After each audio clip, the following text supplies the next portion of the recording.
A game is to say something that doesn't exist should be. We're making up that this thing that doesn't exist should exist. And then you play your heart out making something that doesn't exist. And if you don't create it, you play the game with everything you got because it turns you on to play the game. The game I'm playing, I am not going to win.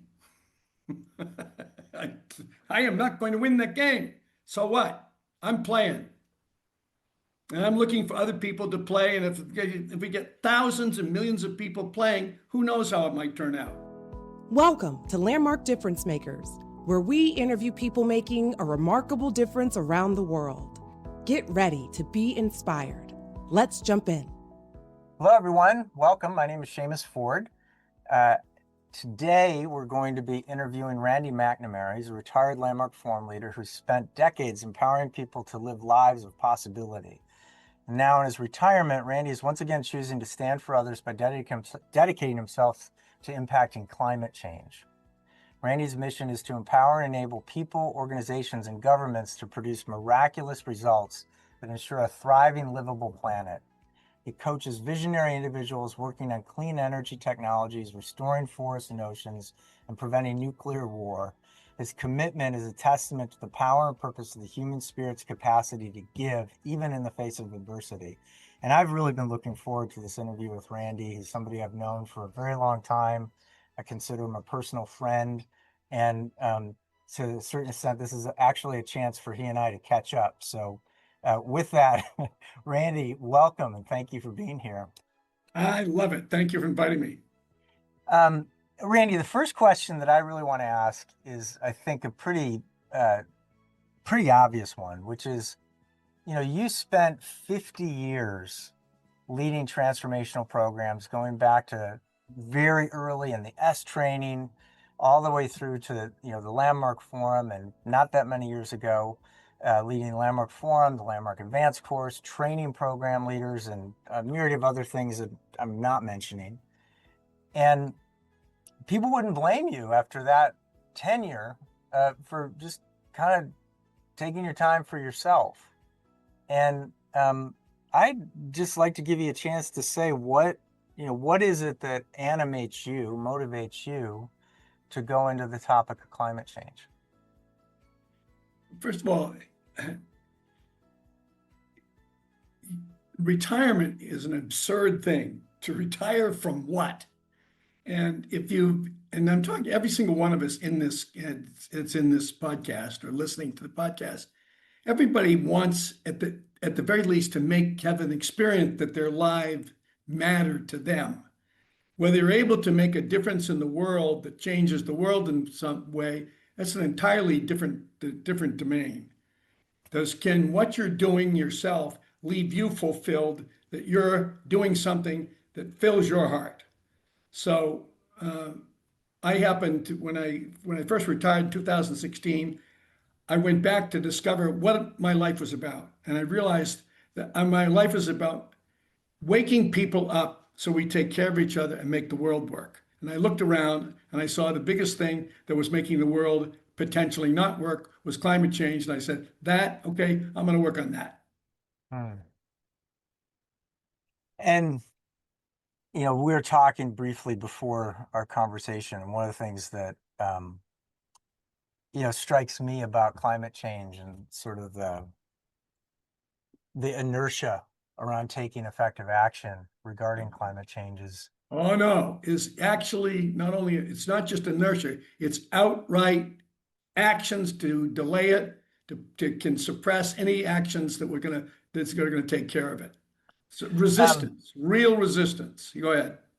Well, resistance, resignation, taking actions, all of it. Or as Humphrey Bogart said, or the French guy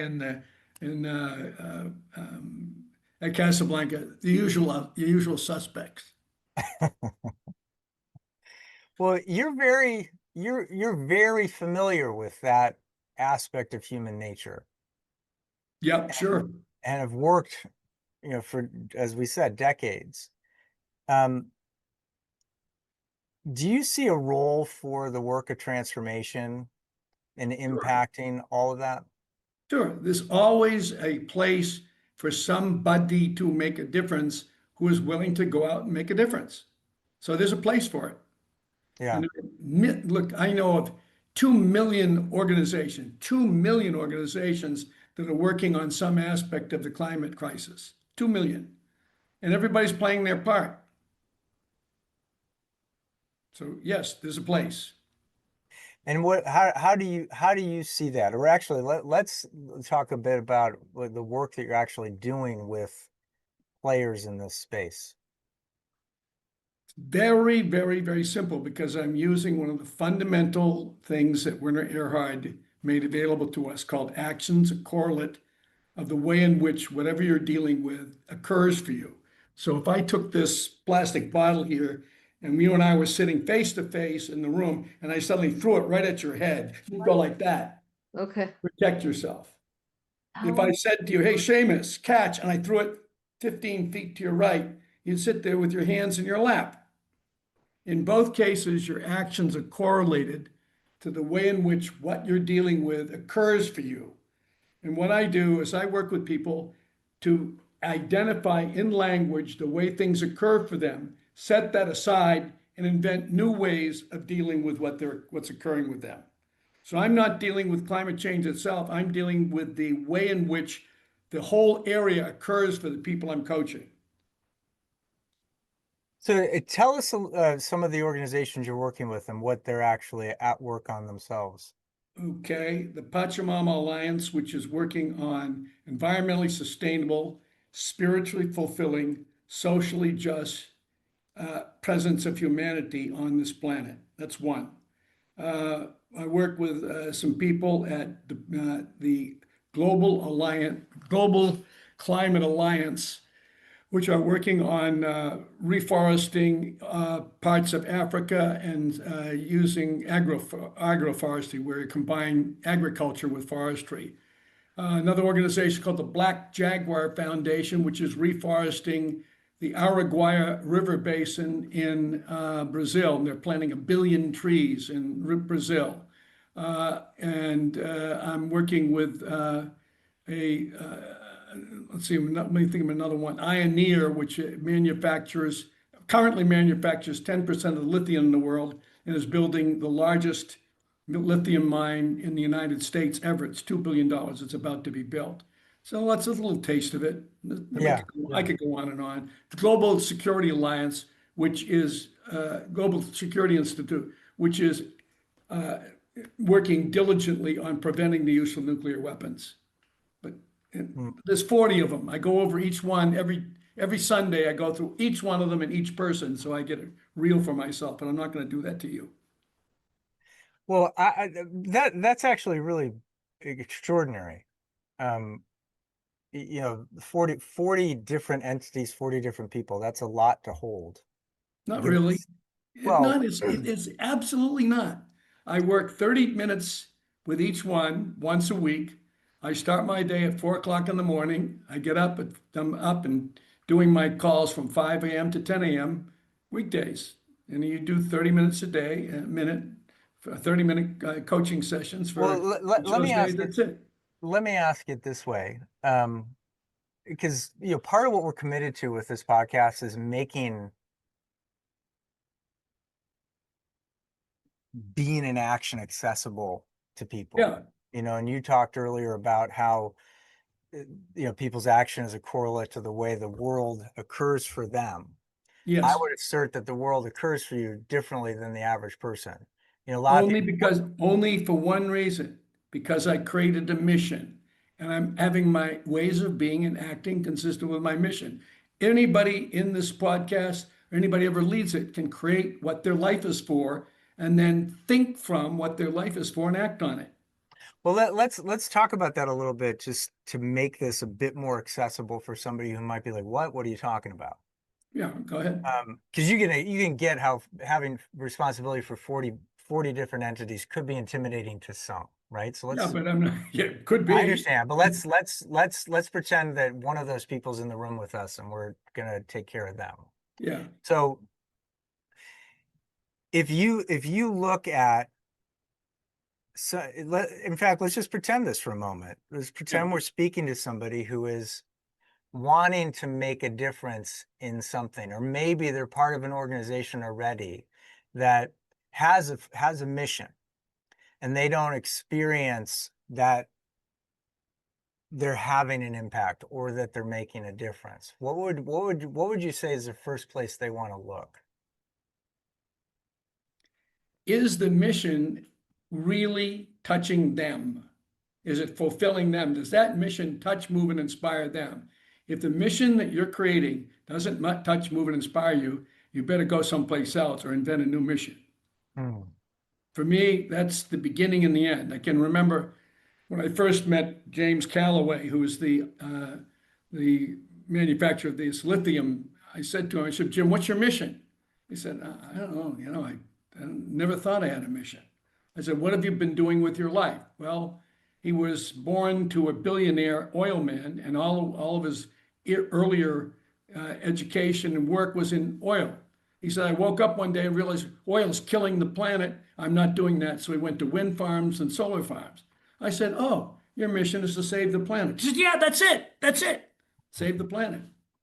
And suddenly, but suddenly, his whole way of being shifted, and the way he occurred for himself and the way the work he does occurred for him shifted to, I'm saving the planet. And he leads all of his meetings. He starts with, ladies and gentlemen, I'm here, and my mission is to save the planet. Yeah. Not to make money, and yes, I'll make money, but it's to save the planet. But it clearly is keeping it present in Yeah, his conversations with people. you've got to keep talking it. And if you look, I say my mission, I do not get out of bed in the morning without saying the mission to myself. Because I'm not going to have my personality go to work to coaching people. I'm going to have the mission be doing the work. And if I am dwelling in a mission that inspires me and touches me, I'm happy. Yeah. And I find things to say and do that I would not find if I was not clear about my mission. So my answer to the person's get clear about your mission. Our hypothetical person with us here. Yeah. That person might have a question, which is, how do I know, or how do I discover what I'm passionate about? You know, clearly a conversation with Randy McNamara, somebody could really get like in the foreground. But if they're just listening to this, what would you offer them to begin to get that in language for themselves? Look around and ask yourself, am I touched by this? Am I moved by this? I don't know. You have to be on. Yes, there it is. You have to be on a treasure hunt. You got to be looking for the treasure for you. Nobody can give you an answer on how to do that. But you know, I have clients that they start out, they got to look for one, and then they find it. And you got to work with the language, and you try this word out, try that word out, use a dictionary and look what the word, see what the word means. That's how I go about it. Well, that's very powerful, and you know, I can see how, you know, there's a certain infatuation people have with a, you know, the potential of the future, but they don't necessarily get committed to creating one. And there's something I hear in what you're saying, which is that you're, you know, again, we're talking to our hypothetical friend here, that you got to kind of get off your ass and really. You don't have to. You No? don't have to do a thing. Remember, there's only two things you got to do. Pay taxes, not necessarily. You can go to jail instead, and die. Those are the two things you got to do. Everything else is made up. And one of the things that's missing in this conversation here so far is what I'm going to call it's a game. You're making up a game to play. Now, people hear the word game and they think that means something trivial. No. A game is to say something that doesn't exist should be. We're making up that this thing that doesn't exist should exist. And then you play your heart out making something that doesn't exist. Now, whether you're playing basketball and the game is putting the ball through the hoop, or you're playing hockey and the game is putting the puck in the net, or you're playing ending climate change, ending catastrophic climate change, and the game is a planet that works. It's a game. And if you don't create it, you play the game with everything you got because it turns you on to play the game. The game I'm playing, I am not going to win. I am not going to win that game. So what? I'm playing. And I'm looking for other people to play. And if we get thousands and millions of people playing, who knows how it might turn out. But there's also the spirit of game, the lightness of having a game where it's, you kind of wear the cape lightly. I'm going like this. So it's not like, oh my God, serious stuff. No, lighten up. Well, it seems like the context of a game is a much more conducive environment for creativity, resourcefulness, inventiveness than hard work. Absolutely, no attachment. Now I'm going to do something really silly for you, okay? I keep this on my desk at work. This is a rabbit with flop ears. It's to remind me to lighten up when I start taking myself seriously. So I whip out my rabbit and smile at him and go back and go to work. Yeah. You need something to remind you to lighten up. Everybody needs something to lighten up. They need something to remind them. I don't know what yours will be, but get yourself a rabbit. Get yourself a rabbit. So I want to go back for a second. One of the things that you made sure was included in the description of the conditions people who want to deal with climate change are facing is outright resistance. Yes. And in some cases, it's resistance from very well-resourced, well-funded, clever entities that have a vast, very strong self-interest in delaying a response. Yes. And I'd like to, just hear from you a little bit about, when people are really getting on the court and dealing with that, when, their job, whether they're an attorney, dealing with that, or, wherever they're in the halls of power, encountering that. What's that like for them, and what does the work you do with people provide for them? Real simple. I asked them, what is the negative way this situation or this person occurs to you? And I asked them to imagine being outside of their own mind as a self. You are not your mind and you are not your body. I stand there for all people. So there you are. What negative way does this occur for me? And I keep on extracting from the mind all the things that are negative, and then imagine putting those in a box and setting them to the side. And then the question is, what negative way do I occur for myself dealing with this? And I have them extract all that from their mind. Imagine putting that in a box and setting that aside. And then what way of being are you in? What powerful way of being are you inventing in dealing with this situation? And they always invent something really nurturing, whether it's being courageous, being intentional, being focused, being delighted. And then that alters the way they be, think, and act. And they get off the coaching with me, and they go off and they tilt at the windmill some more. Mm-hmm. So I'm dealing with, everybody has the power to alter the way things occur for them. Everybody.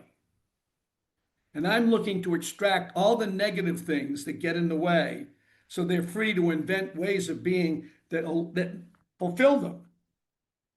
And it works. And I have people using these situations when they're sitting in a Senate meeting and the senator is grilling them and being insulting and saying, "Excuse me, Senator, can you just give me 30 seconds here?" And the guy goes like this.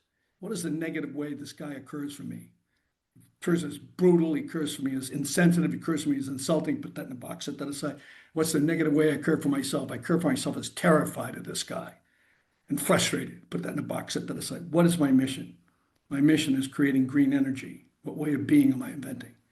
Being calm. And yes, Senator, what were you saying? What was your question? Whole thing changes. Just like that. So that's how I work. Oh, well, it's very powerful. Um, I want to invent another hypothetical person who's here with us. What's the hypothetical person's name? Hypo? Uh, I don't know. Give him a name. Hypo. Hypo. Okay, so hypo here is, is really dealing with somebody who is out to stop them, thwart Hmm. them, wants to defeat them, Hmm. and they're wanting to give up. They're wanting to quit. Hmm. Okay. What would you offer them? Do you want to give up?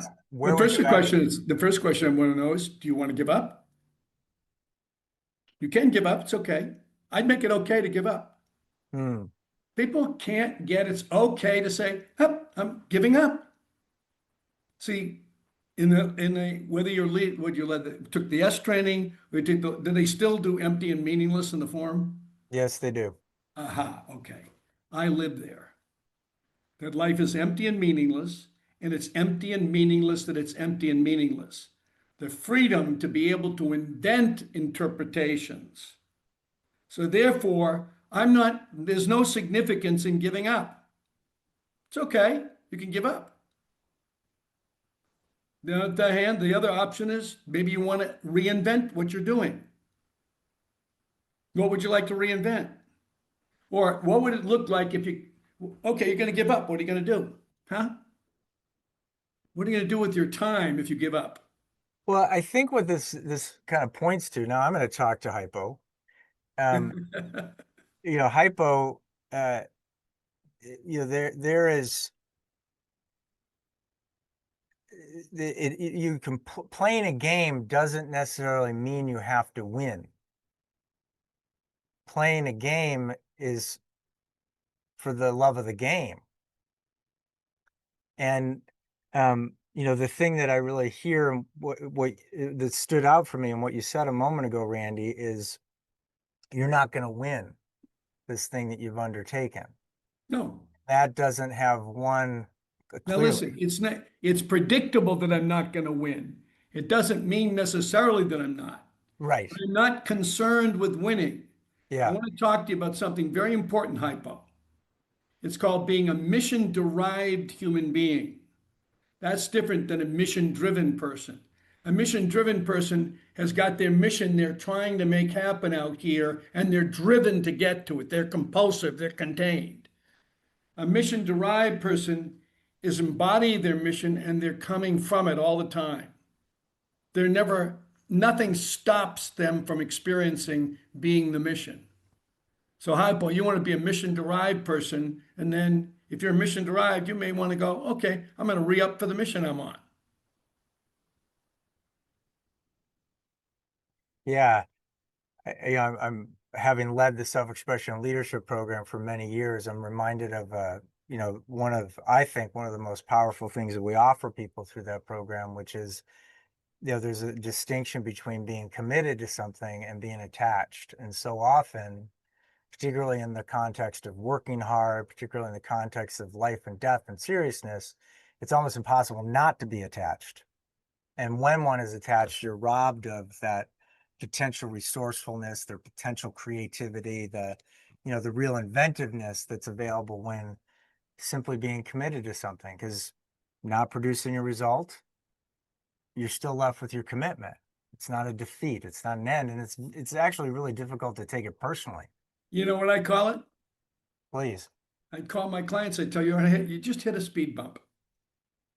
And you do the same thing when you hit a speed bump when you're realizing your mission as you do when you're driving on a speed bump in the road. You slow down, go over the speed bump, and then hit the accelerator. So I don't have any problem with, I just, every time somebody comes up with an interpretation that I'm screwed because this thing has happened, no, this is a speed bump. But I'm hoping what you can hear in the background all the time is it's empty and meaningless. Yeah. I'm not attached to the damn significance of it. So, okay, he hit a speed bump. Okay, next. um, One of the things that I've observed, and these are real people I know in this case, Sure. is I have, I live on the west side of Chicago, and there's a lot of shared commitments that myself and my neighbors have to social justice, to really weaving a strong community in the face of the things that go on in under-resourced neighborhoods. And I have this amazing friend who has for years been doing just incredible things, taking young people under her wing and really being like demonstrating her commitment to them and radically changing the outcomes for their lives, just unquestionably. And as she's gotten a little bit older and gotten a little less able to kind of literally do the physical things that she's done all these years, Right. I've noticed her getting a little cranky, and a little bit kind of um Yeah. like the future doesn't look the same as it did. No, it doesn't. She has a bad case of optical rectitis. You got to define that. Well, I didn't tell you, but I was going to tell everybody here now. I have got a medical degree as an ontological proctologist. Ontological proctologists treat optical rectitis. Optical rectitis is when one puts one's heads up at your backside and get a shitty outlook on life. So I have ontological discourse designed to cause explosive cranial extraction. So people, as they get older, tend to get optical rectitis because they can't be with the deterioration of their bodily alacrity, huh? So Yeah. I can now walk, but I can't run. Uh, so I've got to take responsibility. This body is now got to be 82 years old, and it doesn't function like it did when it was 42 or 32. When you can be responsible for seeing this thing is winding down, you don't have to wind down.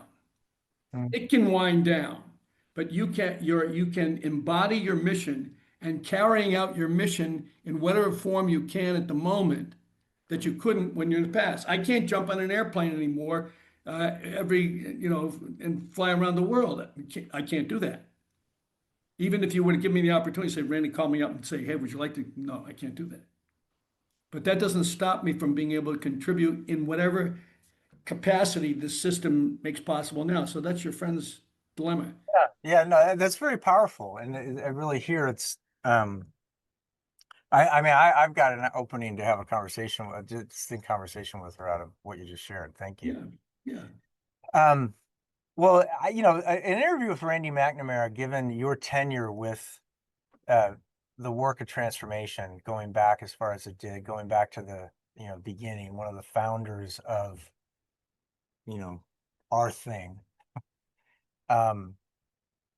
I think there's some questions that I know people will have in our post-interview discussion, but I'm going to ask a couple now. One is, what got you about transformation? If you know what I'm trying to say by what got you. Nothing. I was in a course with Werner Erhard, and I got empty and meaningless, and it blew my mind. And I said, huh, that's what I want to do. And, Mm. you know, it trite as it sounds, it called me. Yes. I said, I want to do that. You know what he said to me? What? No, I don't even quite know what I'm doing myself. I don't know how I would ever transfer it to you. You'll just have to be my apprentice for a couple of years and see what happens. So I followed him around for a couple of years, and this is what happened. Mm. So I wasn't, transformation didn't come up as Deus Maxima out of the, whatever that word is, comes out of, that machina comes out of the sky and got me. I was inspired by who he was and turned on by finding out that life was empty and meaningless, given I had made a considerable amount of meaning prior to that. Yeah. Well, another question, I don't know if you can remember this or if you have a memory of this, but at some point after that apprenticeship, you led your first S training. I remember it clearly. Could you share with us what that was like for you to? What was it like? Jesus. You know, Or one of the things, but let me make it easier for you. yeah, go What ahead. would you like people to know about that moment? It was completely, I had been apprenticing Werner for 2 years. I was the same room with him. He was my roommate. I was the training supervisor. And I'd been taking notes all along, training the notes all along, taking notes all along, got to do little pieces of the course, little piece of the course. And we were in the Kahala Hilton in Hawaii.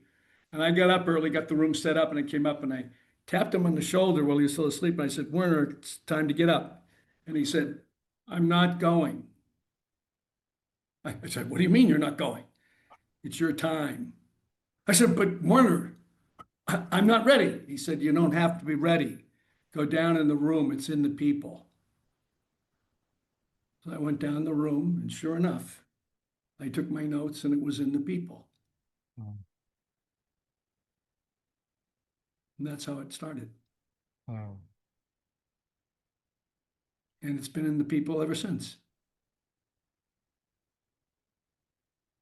Another question is, having led to as many people as you have, 300,000. 300,000 human beings, 300,000 whole humans.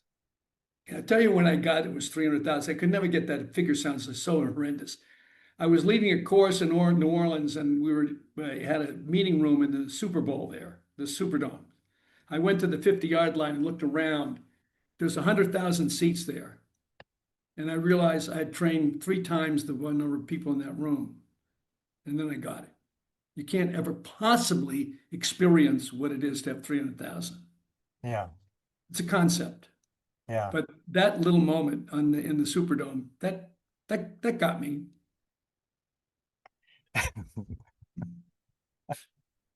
Well, with that many people, Yes, after all these years, I'm wondering if there's specific conversations, specific interactions you've had with people that you still remember to this day that stand out of for you course, above of others. course, of course. Could you share one? Absolutely. The one that jumps out with me and never has left me. So I was standing in the Tropicana Hotel in Santa Rosa, California, standing on the platform and looked down at this guy who was massively built. He had numbers all up and down his arm. And I knew what those were. And I said, what are those? His name was Hank Sharp. Hank said, that's Auschwitz. What happened? And what he said was, I was with my wife and our baby daughter. We were pulled into a boxcar. And when they took us off the boxcar in Auschwitz, the Nazis grabbed my baby, threw her up in the air, shot her in midair, and then dragged my wife off by the hair and put her to death. And I will hate those people until my last dying breath. And he was filled with venom. And I said, well, then you're going to end up staying in that prison camp till you're dead. I said, I know a way out. I said, yeah, well, what's the way out? I said, forgive. He said, I'll never forgive him. I said, I got to define forgive for you, Hank. It means give up the right to resent. See, you've got a right to resent, and certainly no one can deny that you have a right to resent, except you're the one that's suffering, not the Nazis. But you have to have one thing, Hank. Forgive does not mean condone what happened. It means giving up the right, not for them, but for you. It frees you. So, well, how do I do that? I said, you declare it and you say, I forgive them. Minutes passed. And he said, I forgive them. He dropped to his knees and he sobbed for 5 minutes. And then he got up off his knees and he looked at me and said, is that it? I said, yeah, that's it, Hank. Welcome home. You know, that for a lot of people, that would be hard to believe that happened, that a conversation like that could happen like that. And, I say that from my own experience, with Landmark over the years, dealing with, our public profile, et cetera, et Sure. cetera. And one of the things that, really stands out for me about that is it you're telling that story argues for anything's possible. Most people wouldn't even have they wouldn't even want to go near trying to ask somebody who's been through that kind of horror to suggest they do anything. It's intimidating. And yet, in now, would that have been in the days of the S training or the forum, or do you not recall? That was asked. Okay. It goes back to 1972. 74, pardon me. Hmm. But I asked those same kind of questions in the landmark or in advanced course. Yeah. But look, the thing that's always grounding, it's empty and meaningless, and it's empty and meaningless that it's empty and meaningless. When you can stand there, you can ask those kind of questions, and you got the definition. When I asked him to forgive, he couldn't do it. But then I got, it doesn't mean condone, because that was the piece that had him stuck. Because if he said, I forgive them, it lets them off the hook. No. If you don't condone it, you can forgive it. You give up the right to resent, and you're free. And you could have a conversation. I've had conversations with clients who have never done any transformational work and shared that thing with them, and they get it immediately Yeah. because it's logical. Yeah. It does require the willingness to forgive. You got to, but like you said earlier about SELP, committed yet not attached. Okay, you Yes. don't want to forgive, fine. Live in hell for the rest of your life.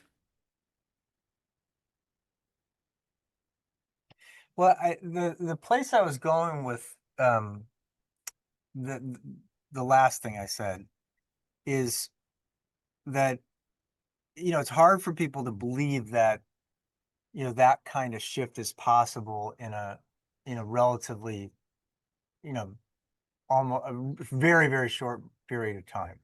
Yeah, And um one of the things that sometimes, maybe not so much today, but sometimes back in the day, the people reacted to a style that was part of that program, that seemed maybe, well, I mean, you'd be familiar with the things that people I said was at the time. confrontive. Okay, so no, yeah, it was a confront. Yes, good.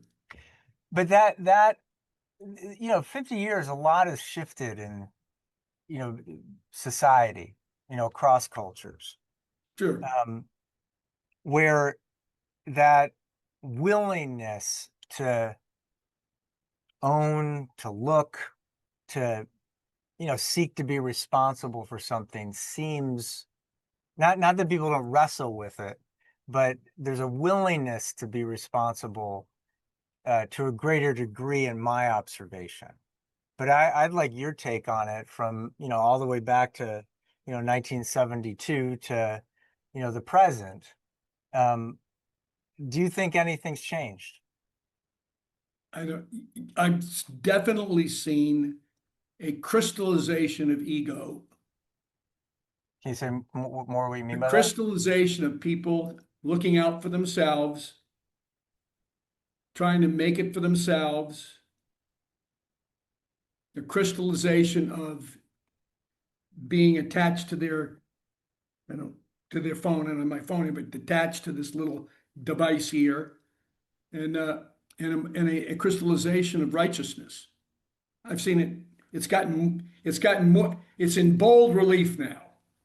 Hmm. Before it was just a little bit. It might have been subtle. It ain't subtle now. So that's the difference.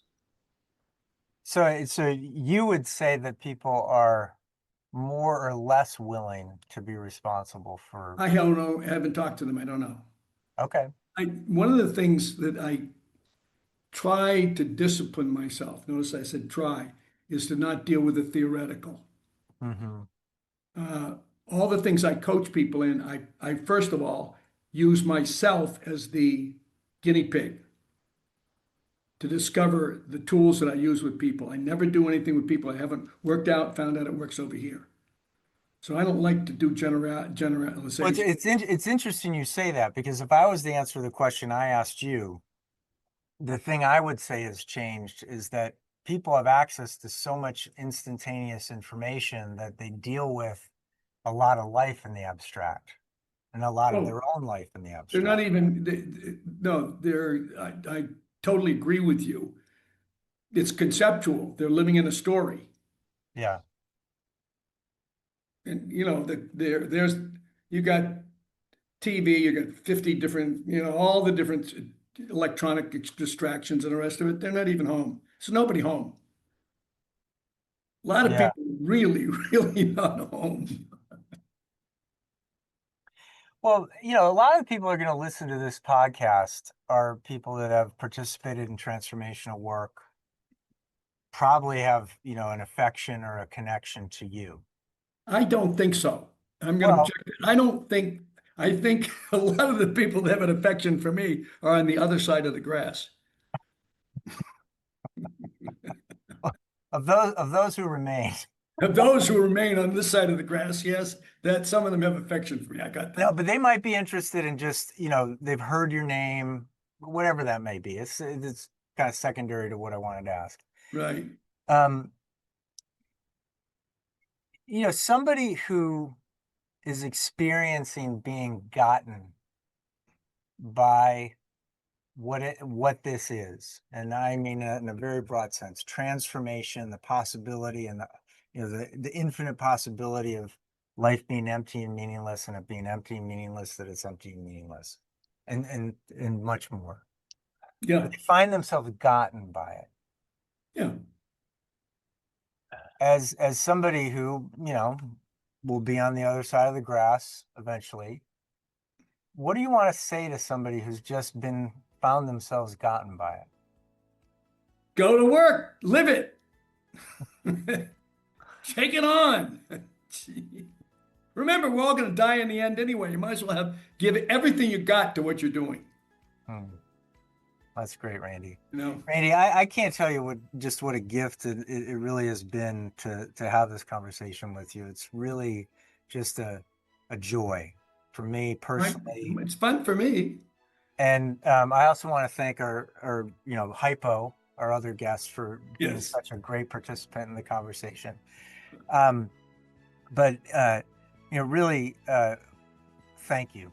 Every morning before I get out of bed, I say a poem by E. Cummings. And the poem is, I thank you, God, for most this amazing day, for the leaping greenly spirited trees, and a blue, true dream of sky, and for all that is infinite and yes. I who have died am alive again today. And this is the birthday of life and love and wings, of that great gaily happening, illimitably earth. How can any tasting, touching, hearing, seeing, smelling, any lifted from the know of all nothing, merely being human, doubt unimaginable you? Now the eyes of my eyes are open, and the ears of my ears are awake. Then I get out of bed. Thank you for listening to this episode of Landmark Difference Makers. If you're inspired by what you heard and you want to learn more about Landmark's programs or explore upcoming episodes, visit landmarkforumnews.com to find resources, event details, and more stories of people making extraordinary impact around the globe. If you are already a part of the Landmark community, check out the Landmark subscription, designed to provide ongoing support in creating a life you love. Visit landmarkworldwide.com to learn more. Until next time, keep creating, keep contributing, and keep making a difference.